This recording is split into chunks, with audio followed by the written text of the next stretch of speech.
Pas pour le pire, pour le meilleur. Pas pour de rire,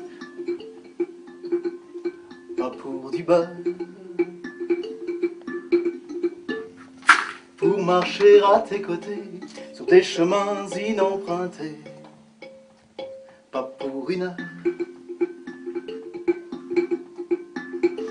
Pour marcher hanche contre hanche, des lundis jusqu'au dimanche. Jusqu'au dimanche.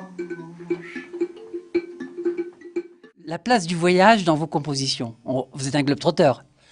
J'ai eu l'occasion de voyager, de faire des voyages assez longs, notamment j'avais passé un an à New York il y a assez longtemps maintenant, et puis j'ai passé 3 ans au Burkina Faso, j'ai sillonné un petit peu l'Afrique de l'Ouest, donc c'est vrai que c'est des expériences de vie importantes où je me suis confronté notamment à des musiques qui imprègnent un petit peu aujourd'hui mes compositions. Est-ce que vous étiez compositeur avant ces voyages ou c'est venu après ? Non, j'étais musicien amateur, donc je suis parti chaque fois avec une guitare dans le dos.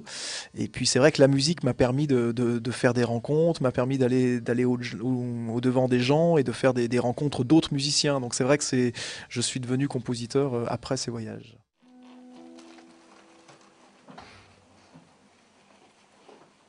La vie continue, moi dedans, bateau battu par les vents.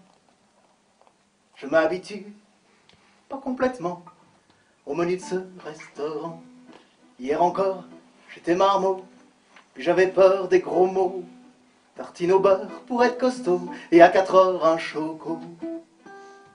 Moi, j'aimais la limonade, les copains la rigolade, les jeudis après-midi, les histoires dans mon lit. Moi j'aimais bien mon papa, ma maman évidemment, mes cousins et mes tontons, surtout mon tonton Gaston. La vie continue, moi dedans, bateau battu par les vents. Je m'habitue, pas complètement, au menu de ce restaurant. Hier encore, j'étais ado, je claquais le flipper chez Fredo, un peu frimeur, premier mégot, à l'heure de l'apéro. Moi j'aimais la déconnade, le bon temps, les escapades, les samedis après-midi, les poupées dans mon lit. Moi j'aimais bien Marilyn, Géraldine et puis Sandrine, Caroline et Joséphine. C'était les bonnes copines, la vie continue, moi dedans, bateau battu par les vents. Je m'habitue, pas complètement, au menu de ce restaurant. Hier encore, j'étais fringant, meilleur vendeur chez Auchan. Santé, bonheur, bon an, mal an, une femme en or, 2 enfants. Quand vous ressortez d'un tel spectacle, vous sentez comment ? Ravi et content, parce que quand je vais voir un spectacle, c'est pour voyager. Et j'ai voyagé, avec finesse, avec poésie et avec humour surtout. Très bien, un artiste que j'ai découvert et que je continuerai à suivre certainement. Ouais. Vraiment super quoi. Qu'est-ce que vous avez aimé chez lui ? À la fois la musicalité, ce qui est plutôt rare, et le texte qui est aussi très rare. Donc 2 choses rares, ça fait 2 plus quoi. Qu'est-ce qui anime Hervé aujourd'hui à se présenter dans une petite salle de théâtre à Aix-en-Provence ? C'est l'envie de l'inattendu, parce que chaque concert, dans le moment du concert, on est dans une espèce de magie, d'intensité qu'on a envie de retrouver. Évidemment, c'est en gros le même spectacle qu'il y a une semaine ou que dans une semaine, mais finalement, chaque soir, il y a des gens différents, il va se passer des choses un petit peu imprévues, donc on goûte cette espèce d'intensité du moment. Voilà, une fois qu'on y a goûté, je crois qu'on est un petit peu toxicomane de la chose, quoi. Ouais, mais quand on est arrivé tout à l'heure, nous on a installé notre matériel, puis vous avez dit, regardez ma boîte à harengs, ma boîte à harengs. Je veux dire, il y a un côté joueur aussi. Ah oui, bien sûr. On a envie. En effet, c'est vrai que c'est un spectacle qui n'est pas un récital vraiment classique de chansons. Il y a des éléments de musical, il y a des éléments de visuel, là, comme on peut voir. Et il y a l'envie, il y a l'envie d'étonner. Il y a l'envie qu'il y ait des moments un petit peu magiques, inattendus aussi dans des aspects visuels. Ouais, j'essaie de faire un spectacle qui soit un peu complet. Je voudrais remercier mon sponsor, les harengs Pichard.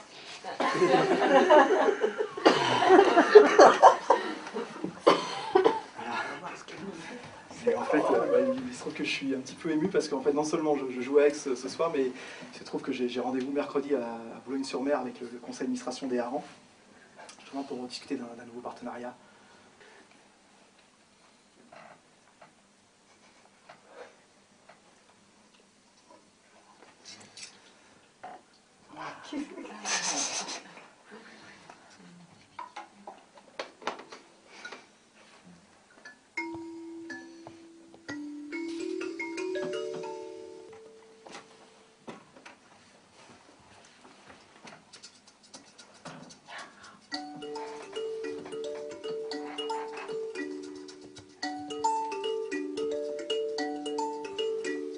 Nu cœur, nu pied, nu cul, sur la terre nue, je suis venu.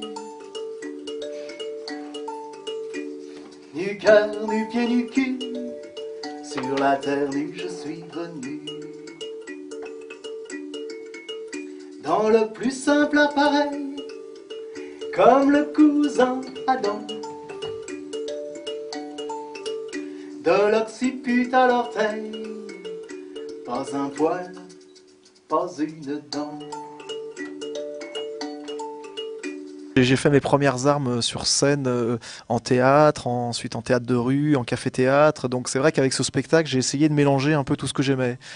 C'est-à-dire un rapport aussi de tchatch, un peu de provoque, parfois un peu avec le public, des chansons. Mais voilà, disons que c'est dans le shaker, c'est pas, je voulais quelque chose qui soit un petit peu là aussi entre les clous, quoi, pas forcément classable. J'ai beaucoup aimé l'univers, toutes ses couleurs et surtout sa poésie. Et vous en retiendrez quoi de ce concert? Sa magie. Beaucoup de poésie, beaucoup d'humour, de sourire, de rire et la participation aussi avec les spectateurs. Vraiment très chouette, très très chouette. Ah bah moi j'adore, moi j'avais déjà le CD donc... Vous êtes une fan? Ah oui, moi je suis une fan, ouais. Depuis combien de temps vous le connaissez? Pas très longtemps, je le connais, c'est du bouche à oreille, hein. Ça fonctionne bien comme ça. Et quelle émotion ça vous génère de l'entendre comme ça à Aix? Je trouve qu'on entend son sourire dans le disque, donc voilà. Et puis là, j'ai vu le sourire en vrai, c'est bien. Est-ce qu'aujourd'hui, vous, chanson française, ça veut dire quelque chose? Et si ça veut dire quelque chose, ça veut dire quoi pour vous? Chanson française, je pense que ça veut tout simplement dire chanson en français, n'est-ce pas?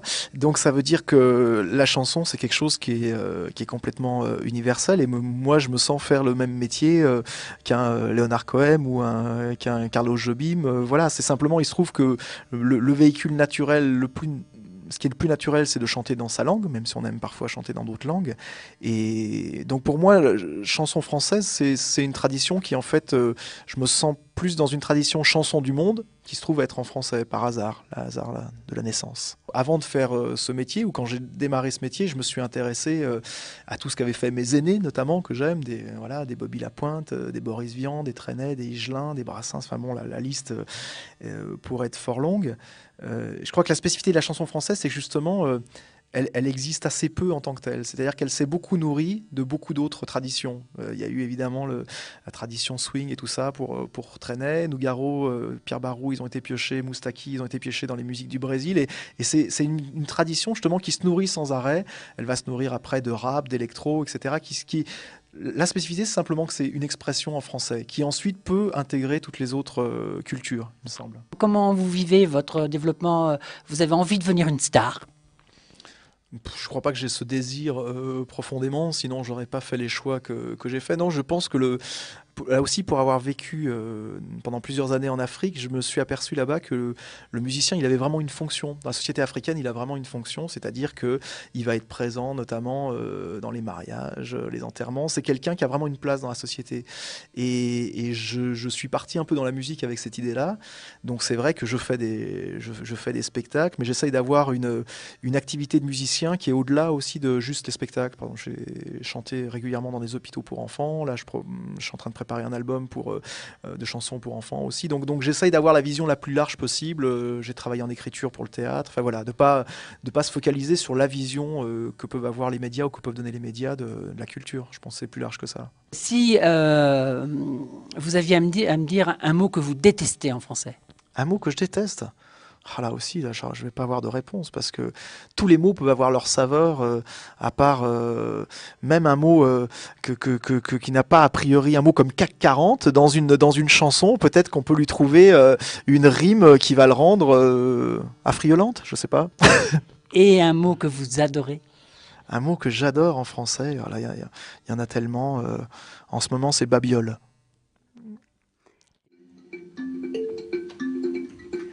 Mm-hmm.